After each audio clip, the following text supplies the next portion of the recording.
Cek cek 1 2 3. Ini yang lain kemana ya, Mbak?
Cek 1 2 3. Sebentar lagi kita akan mulai ya.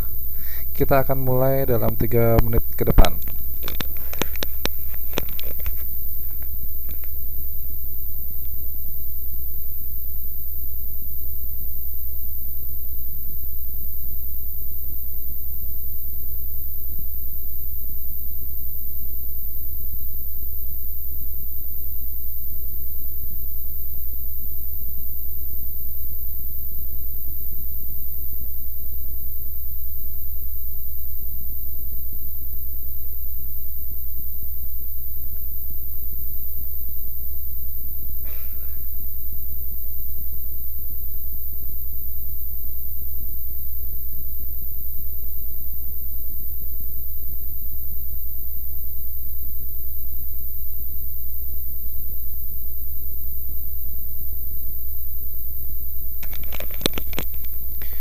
Cek 1 2 3, semua dengar suara saya?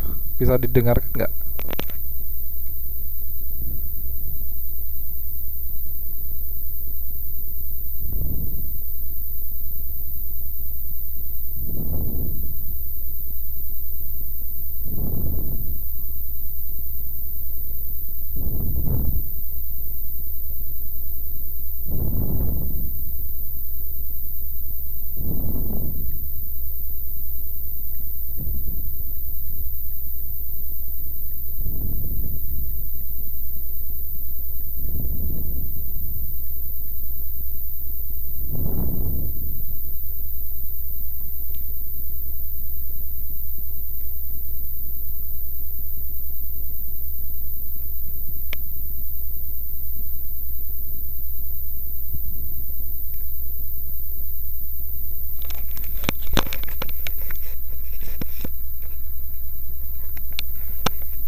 Baik, kita mulai saja ya kelas kita malam hari ini. Sebelumnya saya awali. Assalamualaikum warahmatullahi wabarakatuh.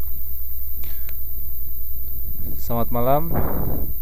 Saya ucapkan selamat datang di kelas sosiologi bersama dengan saya Pak Arik. Setiap hari Senin malam ya, setelah mata pelajaran pertama. Jadi kalian ini mata pelajaran kedua setelah saya mengajar IPS di kelas 9 tadi. Tentu saja kalian juga sudah belajar di pelajaran pertama tadi ya, kalau nggak salah keterampilan fungsional atau apa ya. Baik, mudah-mudahan masih tetap semangat dan tidak loyo, tidak ngantuk. Walaupun kalau tadi saya lihat di keterampilan fungsional sampai siswanya sampai 30-an yang masuk. Ini baru 9 yang masuk. Cuman nggak apa-apa karena waktu kita terbatas teman-teman sekalian. Jadi kalau misalnya saya gunakan untuk menunggu lama, takutnya nanti habis waktunya. Karena kita cuma punya 40 menit, 1 jam saja untuk pelajaran sosiologi ini. Malam hari ini kita akan melanjutkan materi awal kemarin tentang struktur sosial, tetapi malam hari ini pembahasannya beda. Malam hari ini kita akan lebih membicarakan tentang peran sosial. Namun sebelum kita mulai untuk kegiatan belajar mengajar pada malam hari ini, marilah kita buka terlebih dahulu pertemuan pada malam hari ini dengan berdoa menurut keyakinan dan agamanya masing-masing. Berdoa saya persilahkan.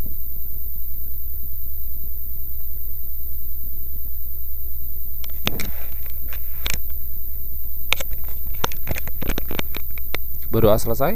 Mudah-mudahan apa yang akan kita pelajari pada malam hari ini bisa berjalan dengan lancar tanpa halangan suatu apapun. Dan teman-teman sekalian, ini sudah saya tampilkan materi saya yang sudah saya persiapkan di layar monitor. Dari 10 siswa yang hadir pada malam hari ini bisa lihat semua, bisa dilihat, dicermati nggak ininya, apa namanya, papan tulisnya, monitornya. Ada yang tidak bisa lihat nggak?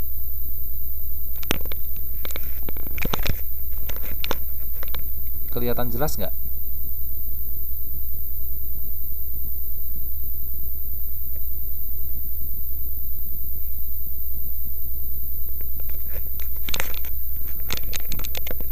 Baik, kalau kelihatan jelas, saya kira tidak ada masalah ya. Jadi tidak ada gangguan.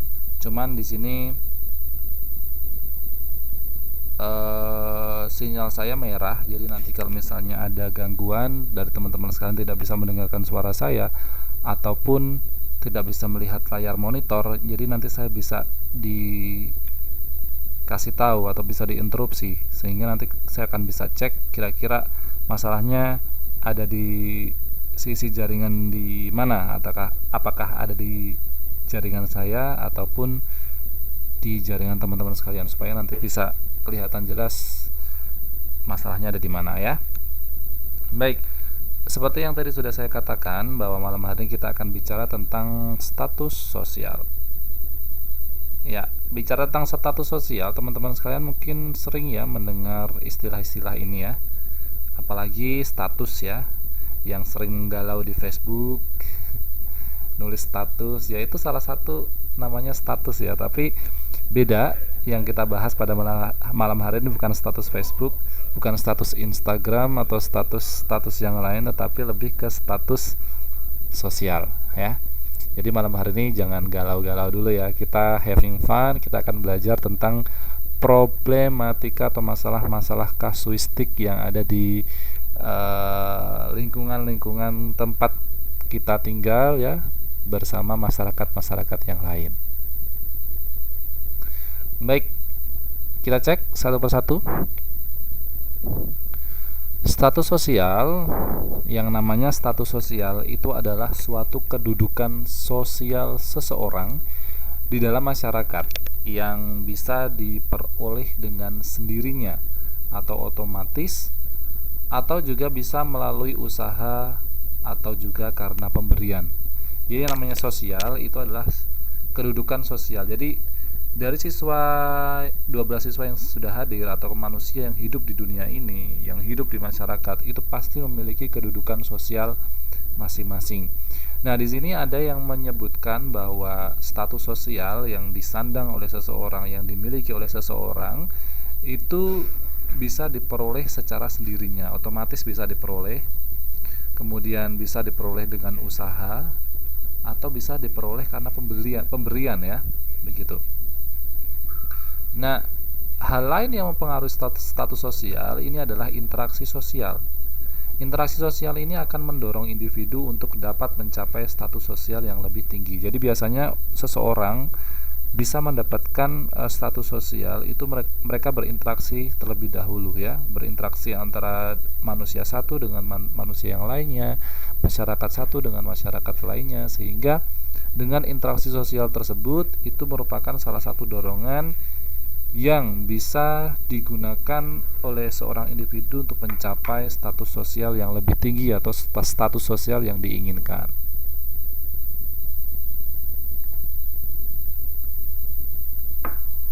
Ya, yang namanya status sosial yang lebih tinggi itu akan berpengaruh pula terhadap sikap dan rasa penghargaan yang tinggi dari masyarakat, sehingga orang-orang itu lebih suka untuk mendapatkan atau berusaha untuk mencapai status sosial yang lebih tinggi. Misalnya nih, ada pejabat dan petani. Ya, sangat jelas penghargaan dan sikap masyarakat terhadap dua status ini sangat berbeda. Jika orang-orang bertemu dengan pejabat, otomatis dia akan menghargai, hormat, sikapnya lemah lembut. Tapi kalau misalnya masyarakat ketemu dengan sesama petani misalnya, ya itu biasa aja, kadang-kadang ya nggak hormat, kadang penghargaannya juga kurang ya.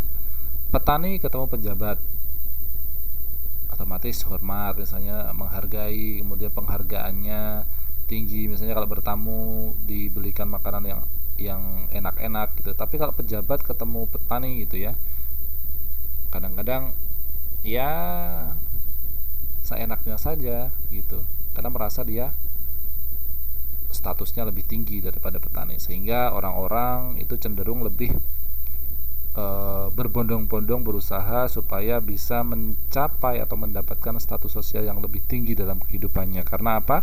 Tadi alasannya, semakin tinggi status sosial seseorang itu akan berpengaruh terhadap sikap dan penghargaan orang lain kepada dirinya. Status sosial tinggi otomatis orang-orang akan menghargai dan sikapnya akan lebih berbeda jika menghadapi dengan seseorang yang memiliki sosial yang rendah.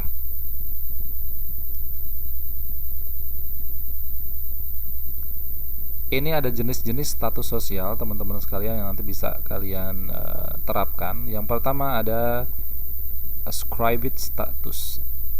Ascribed status ya. Ascribed status ini adalah status sosial yang diperoleh dengan sendirinya atau otomatis, akan didapatkan biasanya karena faktor keturunan.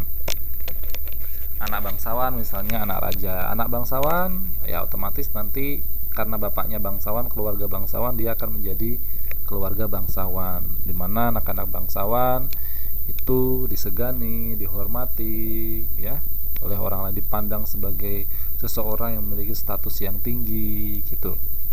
Kemudian anak raja ya, karena bapaknya, ibunya dan keluarganya itu keturunan raja. Anak raja itu biasanya mendapatkan status sosial yang langsung secara otomatis didapatkan sama seperti status keluarganya, status ayahnya, status ibunya, seperti itu ya. Jadi anak raja dia tidak perlu untuk berusaha dengan keras, bekerja keras, kemudian ikut pemilu dan sebagainya. Ya dia karena anak raja, orang-orang akan melihat statusnya itu sebagai keturunan raja atau seseorang yang penting gitu.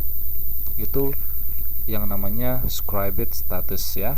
Jadi status sosial yang bisa diperoleh secara otomatis karena faktor keturunan ya, diturunkan. Kemudian yang kedua ada yang namanya achieve status. Dilihat dari bahasanya achieve ya. Achieve itu suatu pencapaian. Jadi yang namanya achieve status itu adalah status yang diperoleh dengan melalui usaha yang disengaja terlebih dahulu. Jadi tidak otomatis dia dapat status sosial yang tinggi dalam masyarakat, kedudukan yang tinggi itu tidak. Tetapi seseorang yang masuk dalam achieve status ini adalah seseorang yang mendapatkan status sosial di mana seseorang tersebut itu harus berusaha untuk memperoleh status terlebih dahulu. Bisa bekerja keras, bisa melalui event-event tertentu ya, pokoknya dengan melalui usaha terlebih dahulu. Nah, biasanya orang-orang yang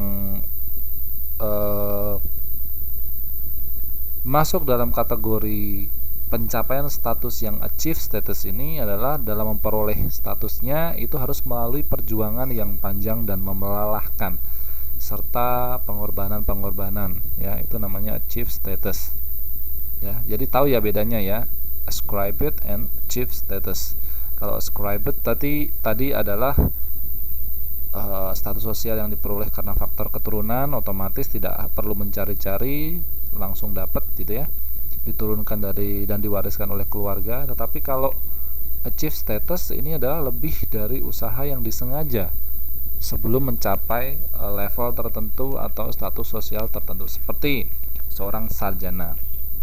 Nah, seorang sarjana sebelum dia memperoleh gelar sarjana atau status sosial menjadi seorang sarjana, dia akan melalui usaha-usaha yang panjang, kemudian pengorbanan yang panjang gitu ya, kerja keras yang lama yang cukup memakan waktu ya. Nah, sebelum akhirnya dia mendapat gelar sarjana. Jadi perlu usaha, belajar, kemudian ikut kursus, kuliah, mengikuti ujian-ujian, kemudian duduk di kelas hingga berjam-jam setiap harinya sehingga sampai akhirnya mendapatkan gelar sarjana. Itu namanya status yang diperoleh karena pencapaian status sesuatu atau achieve status ya. Paham ya? Dan macam-macam status sosial yang terakhir itu ada yang namanya sign status. Sign status ini adalah status yang diberikan oleh masyarakat sebagai tanda penghargaan atas jasa-jasanya. Biasanya orang yang mendapatkan status assigned status ini dia bukan keturunan raja, bukan termasuk keturunan bangsawan. Dia juga tidak bermaksud untuk mencapainya melalui usaha, kemudian kerja keras atau pengorbanan, tetapi apa yang telah dia lakukan dalam kehidupannya itu memberikan sesuatu hal yang tidak bisa dilupakan oleh kehidupan masyarakat. Misalnya memiliki atau memberikan jasa-jasa yang tidak bisa dilupakan, seperti contohnya seorang pahlawan ya.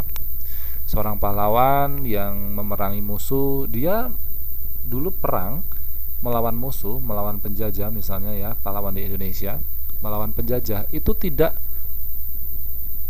memiliki keinginan untuk mencapai level atau status yang tinggi, itu tidak. Dia berjuang melawan penjajah ya karena pengen negara merdeka, bebas dari penjajahan, tidak sama sekali ingin mendapatkan gelar sebagai hero atau pahlawan, ingin mendapatkan gelar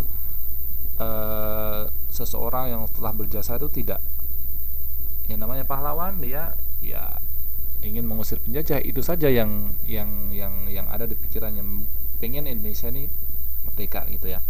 Nah, orang lain yang akan memberikan status sosial ini kepada pahlawan tersebut, orang-orang yang telah berjuang tersebut. Jadi bukan keinginannya dia. Ini namanya assigned status ya.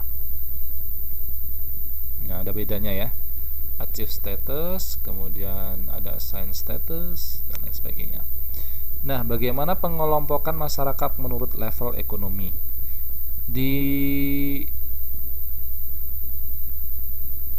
masyarakat, kehidupan masyarakat di Indonesia ya, yang seperti sekarang kita lewati ya, kita berhubungan dengan masyarakat Indonesia. Di Indonesia ini memiliki 3 golongan untuk pembagian kelas sosial yang ada dalam kehidupan ya, yaitu kelas sosial atas, kemudian kelas sosial menengah, dan kelas sosial bawah. Jadi ada 3 pengelompokan kelas sosial yang ada di kehidupan masyarakat menurut level ekonomi ya. Nanti kalian bisa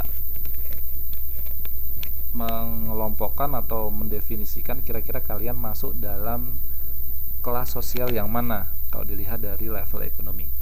Nah, istilah kelas ekonomi ini sebenarnya lebih menunjukkan pada kelompok sosial atas.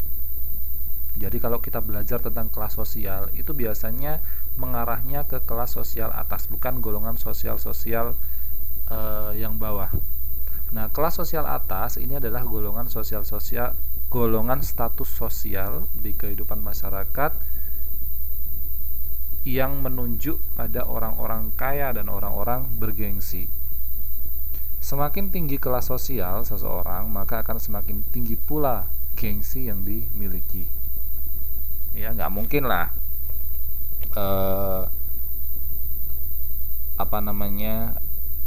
anak pejabat gitu ya, yang kelasnya anak menteri, kemudian ke sekolah naik sepeda atau naik motor butut atau naik angkot, enggak, pasti bawa mobil sendiri. Itu namanya prestis ya, gengsi ya, begitu.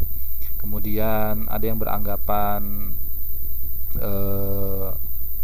anak gubernur gitu ya, bapaknya jadi gubernur, ya gengsi dong kalau cuman pakai HP monoponik atau Android yang abal-abal ya, pakainya iPhone ya, yang terkenal di golongan kalangan premium atas dan sebagainya. Nah, seperti itu. Jadi semakin tinggi kelas sosial seseorang, maka akan semakin tinggi pula gengsi yang dimilikinya.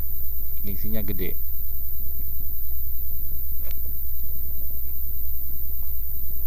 Kemudian, nah, ini ada simbol-simbol status dalam masyarakat. Tentu saja teman-teman sekalian juga akan setuju simbol-simbol ini bisa dijadikan simbol-simbol status dalam masyarakat. Yang pertama adalah tempat tinggal. Ya, kita melihat seseorang itu kaya, miskin, atau sedengan ya, atau rata-rata, itu dilihat dari tempat tinggalnya.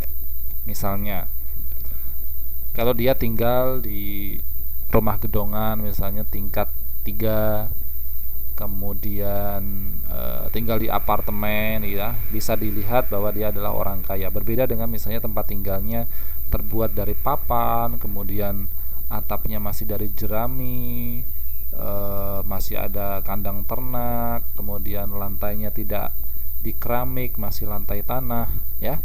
Itu bisa digolongkan sebagai masyarakat yang memiliki status sosial yang rendah. Jadi bisa dilihat dari tempat tinggal ya, jelas sekali. Kemudian ada yang namanya kekayaan. Kekayaan misalnya bisa dilihat, suatu masyarakat, suatu penduduk misalnya dalam rumahnya memiliki mobil 3 ya, itu kan merupakan kekayaan ya. Kemudian dalam rumahnya ada televisi gedenya seperti layar bioskop. Iya kalau di luar negeri ya.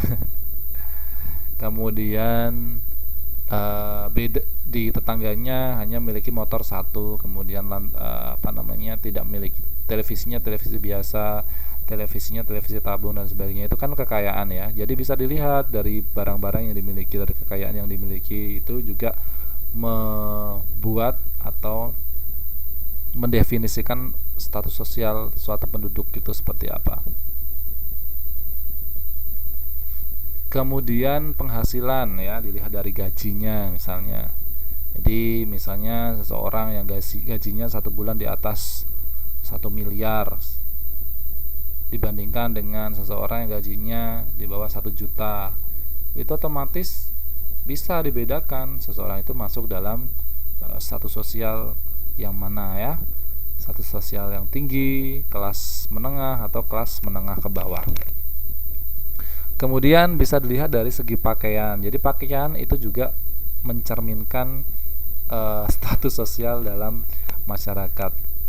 Ya, ini sangat mencolok sekali ya. Jadi seiring bertambahnya waktu, kita bisa melihat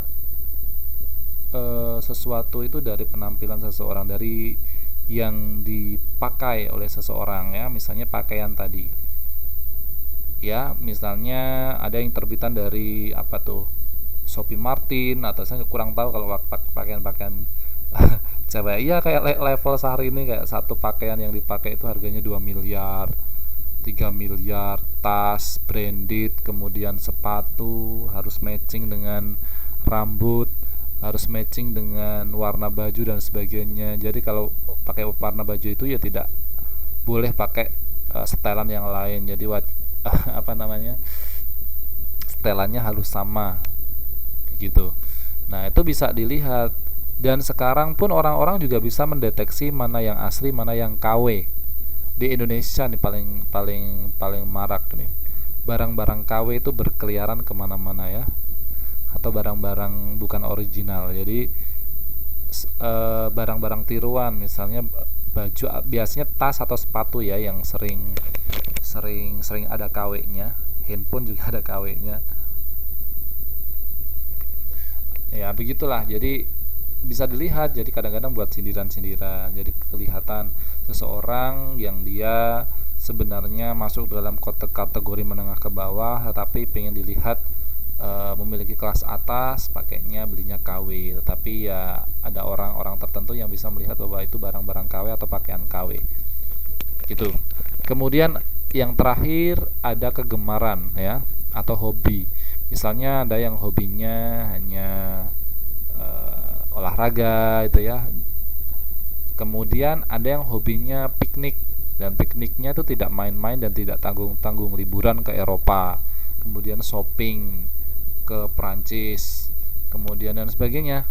Nah, itu juga menggambarkan kegemaran seseorang. Apalagi sekarang ya, sosial media di mana-mana, ada Facebook, ada Instagram, ada apalagi, ada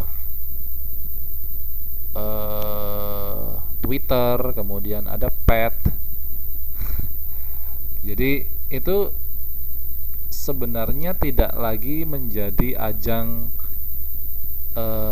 share kehidupannya, tetapi sekarang menjadi ajang pamer tentang kehidupannya ya. Jadi kadang-kadang saya kadang-kadang saya itu negative thinking saja. Negative thinking saya itu muncul ketika sudah melihat orang-orang yang, apalagi artis-artis tuh ya, yang pergi kemana-mana kemudian upload sesuatu di Instagram, liburan ke Eropa, ya memang itu hak mereka, tapi ada kalanya kita memperhatikan sisi kanan kiri gitu ya. Jadi memang ada yang nggak seneng, ada yang ini. Cuman memang ada kalanya hidup itu tidak perlu terlalu diumbar gitu ya. Ada sisi-sisi privacy atau sisi-sisi kerahasiaan yang memang tidak perlu diumbar. Tapi saya melihatnya kalau sekarang sosial media itu menjadi ajang untuk pamer ya, untuk pamer. Misalnya, oh ini loh saya tuh mampu untuk pergi ke sini, oh ini loh saya pakai gadget yang bermacam-macam, oh ini loh hasil jepretan saya itu bagus, saya pakai kamera yang sekian puluh megapiksel dan sebagainya. Nah itu sebenarnya masuk dalam kategori kegemaran yang bisa melihat atau bisa disimpulkan bahwa seseorang itu masuk dalam status kelas yang mana gitu. Simbol status master. Jadi ada tempat tinggal, ada kekayaan, ada penghasilan, ada pakaian dan kegemaran. Nah, ini saya rasa teman-teman setuju ya kalau kelima simbol ini merupakan simbol yang tepat untuk menggambarkan status sosial yang ada di dalam masyarakat. Baik, ini tadi sudah saya extend 10 menit. Waktunya cepat sekali kalau cuma 40 menit itu ya. Ini masih banyak materinya. Oke. Nah, dari status-status sosial tadi tidak menutup kemungkinan bisa menimbulkan konflik dalam status sosial tersebut. Nah, seseorang dalam masyarakat itu biasanya memiliki beberapa kedudukan sekaligus. Jadi tidak hanya memiliki status kedudukan ya, tetapi memiliki beberapa kedudukan. Misalnya ini ada salah satu contoh di sini, Pak Rudi ini memiliki kedudukan sebagai suami ya. Jadi kalau di keluarganya Pak Rudi ini memiliki kedudukan sebagai kepala rumah tangga atau suami. Dan di sisi lain kalau dilihat di ranah pedesaan ya, perangkat desa itu dia merupakan ketua ART. Dan juga di pekerjaannya dia juga menjabat sebagai kepala sekolah. Jadi seseorang itu bisa jadi tidak hanya memiliki satu kedudukan dalam hidupnya, tetapi bermacam-macam dan biasanya saling berkaitan satu sama lain dan saling berkesinambungan. Ya, bagi masyarakat otomatis kedudukan Pak Budi ini yang paling menonjol itu sebagai kepala RT atau kepala sekolah ya. Nah, seringkali terjadi antara kedudukan-kedudukan yang dimiliki seseorang itu menimbulkan pertentangan yang atau konflik ya. Sebagai contoh tadi Pak Rudi ya, dia kedudukannya sebagai suami, kepala rumah tangga, ketua RT dan juga kepala sekolah. Nah, suatu saat pada hari Sabtu misalnya, pada hari Sabtu kebetulan anaknya Pak Rudi ini sakit ya. Anaknya Pak Rudi ini sakit dan minta diantar ke rumah sakit. Dan pada waktu itu juga di sekolah dia harus memimpin rapat wali murid gitu ya. Nah, ini akan menjadi dilema yang menimbulkan pertentangan-pertentangan. Nah, ini yang namanya konflik status sosial. Ketika seseorang ini memiliki beberapa kedudukan sekaligus dalam kehidupannya dan menuntut seseorang itu untuk menjalankan kedudukannya itu dalam satu waktu berbarengan. Nah, ini biasanya akan menimbulkan pertentangan atau konflik. Jadi kira-kira mana yang lebih dominan, yang mana yang menjadikan prioritas, itu kadang-kadang seseorang itu bingung untuk melakukannya ya. Ya seperti teman-teman juga ya, kayak Bunda Farid sebagai TKI yang harus bekerja ya, dan juga belajar. Ya saya tahu mana prioritasnya ya. Jadi itu kadang-kadang konflik status sosial atau konflik peran tuh di situ ya. Gitu. Karena memang manusia itu tidak hanya memiliki satu kedudukan atau satu peran saja dalam hidupnya. Ya, kita lanjutkan. Setiap orang mempunyai peran tertentu sesuai dengan status sosial yang disandangnya. Peran sosial ini berisi tentang hak dan kewajiban dari status sosial. Peran memiliki fungsi mengatur perilaku individu yang berhubungan dengan status sosialnya. Jadi, peran sosial itu adalah tingkah laku yang diharapkan dari individu sesuai dengan status sosial yang disandangnya. Jadi, yang namanya peran sosial itu adalah lebih dari tingkah laku yang dilakukan oleh seseorang sesuai dengan kedudukan atau status sosial yang dimilikinya. Contohnya,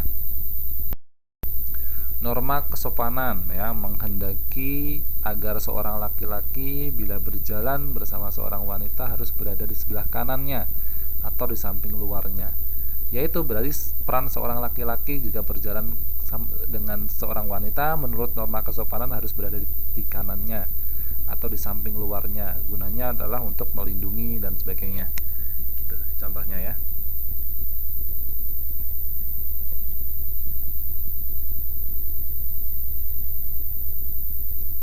Kemudian kita lanjutkan. Peran itu mencakup yang pertama meliputi norma-norma ya, serangkaian peraturan yang membimbing seseorang dalam kehidupan masyarakat. Jadi yang namanya peran sosial itu selalu dikaitkan dengan norma-norma yang berlaku dalam masyarakat, di mana norma-norma tersebut memiliki fungsi mengatur dan membimbing seseorang dalam kehidupan bermasyarakat. Kemudian peran juga mencakup tentang konsep apa yang harus dilakukan oleh individu, meliputi tuntunan-tuntunan perilaku. Kemudian peran juga merupakan perilaku individu yang penting bagi struktur sosial masyarakat. Nah, dalam mengembangkan komunitas atau masyarakat, jadi kan masyarakat di desa-desa itu perlu dikembangkan dan selalu berkembang ya. Jadi ada salah satu organisasi atau oknum-oknum yang di situ kerjanya itu membantu masyarakat itu berkembang dalam kehidupannya, yaitu namanya adalah pekerja sosial atau LSM ya, lembaga sosial masyarakat atau lembaga swadaya masyarakat. Itu yang biasanya membantu masyarakat berkembang atau perkembangan yang terjadi dalam masyarakat. Nah, peran-peran pekerja sosial itu biasanya yang pertama jadi fasilitator, di mana membantu segala sesuatu yang dibutuhkan demi perkembangan suatu masyarakat. Kemudian penghubung ya antara masyarakat satu dengan masyarakat yang lainnya. Kemudian sebagai mediator bila dalam suatu wilayah atau dalam masyarakat terjadi perkelahian, perselisihan atau konflik, itu peran pekerja sosial dalam perkembangan masyarakat itu adalah sebagai mediator atau sebagai penengah ya. Kemudian juga sebagai pembela dan juga dalam memenuhi atau membuat suatu masyarakat itu bisa berkembang itu diperlukan keterampilan dan pengetahuan.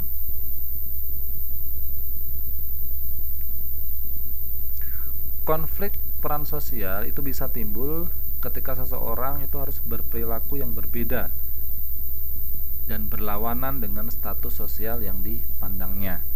Dan konflik peran itu dapat menjadi perang batin dalam diri. Contohnya, seorang polisi ketika harus mengadili anaknya sendiri karena melanggar pelaturan. Statusnya sebagai polisi mengharuskan dia itu menegakkan hukum bagi pelanggar aturan. Di sisi lain, yang melanggar itu yang diadili adalah seorang anaknya. Jadi dia posisinya sebagai seorang ayah yang harus melindungi anaknya, sehingga ia akan mengalami konflik peran yang tentunya sulit untuk memilih peran mana yang harus diutamakan. Apakah peran sebagai ayah yang melindungi anaknya ataukah peran sebagai polisi yang menegakkan hukum. Nah, ini biasanya konflik peran itu seperti ini. Yang tadi yang seperti yang saya contohkan di atas, Pak Budi ya, sebagai Pak RT, sebagai Pak kepala sekolah dan kepala rumah tangga, di mana kalau dalam suatu peristiwa itu mengharuskan antara kedudukan satu atau peran satu dengan peran yang lainnya itu malah perang gitu ya. Gitu.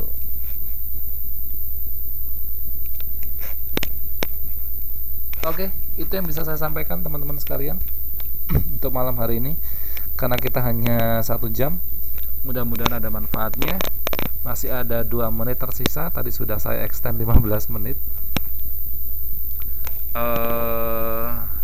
Saya kira cukup jelas materi untuk peran sosial dan mudah dipahami.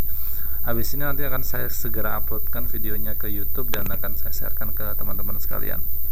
Untuk itu, sebelum saya tutup, kita tutup saja pertemuan pada malam hari ini dengan berdoa menurut keyakinan dan agamanya masing-masing. Berdoa dipersilahkan. berdoa selesai, mudah-mudahan ada manfaatnya. Kita ketemu lagi di hari Jumat di pelajaran Bahasa Indonesia dan pelajaran PKN. Mudah-mudahan kita diberikan kesehatan dan kemudahan dalam mengerjakan sesuatu dalam kehidupan sehari-hari. Dari saya akhiri. Assalamualaikum warahmatullahi wabarakatuh. Saya ucapkan selamat malam dan selamat beristirahat. Sampai jumpa.